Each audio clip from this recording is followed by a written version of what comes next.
জাতীয় ঐকমত্য কমিশনের সুপারিশের ভিত্তিতে জুলাই চার্টার বাস্তবায়নের পর এ বছরের ডিসেম্বরে নির্বাচন হতে পারে।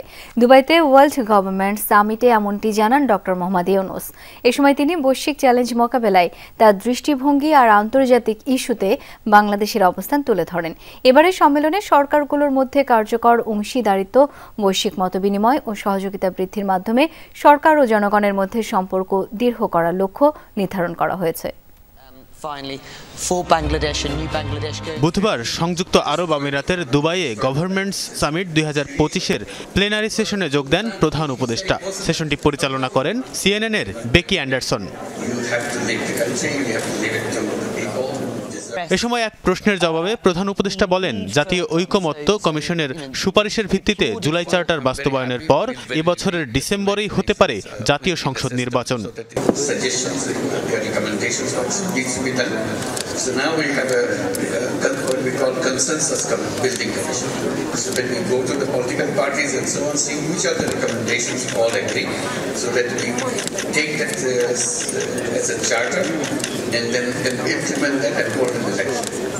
Election will be held as early as probably December of this year. সেশনে আরেক প্রশ্নের জবাবে বলেন, জাতিসংঘের মানবাধিকার কমিশন যে রিপোর্ট প্রকাশ করেছে তা স্বস্তির।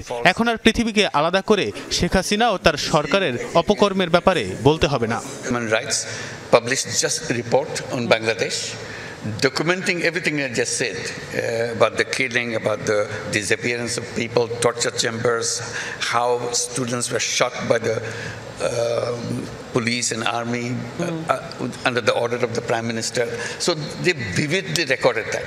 So we don't have to go and tell the public and the world that, look, we are saying that these are all fabricated. So we have a United Nations document on that. So that's a relief. এর আগে প্রধান উপদেষ্টার সাথে সাক্ষাৎ করেন সংযুক্ত আরব আমিরাতের স্বাস্থ্যমন্ত্রী আব্দুর রহমান বিন মোহাম্মদ আল ওয়াইস।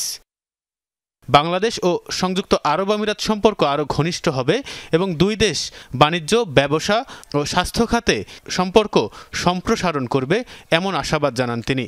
এ সময় 10 লাখের বেশি বাংলাদেশি আমিরাতে কাজ করায় দেশটির প্রতি কৃতজ্ঞতা জানান ডক্টর ইউনূস।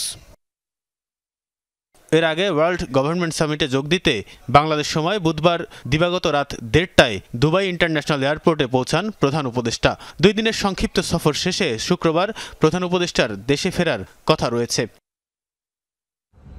তানভীর সিদ্দিক টিপু, যমুনা নিউজ।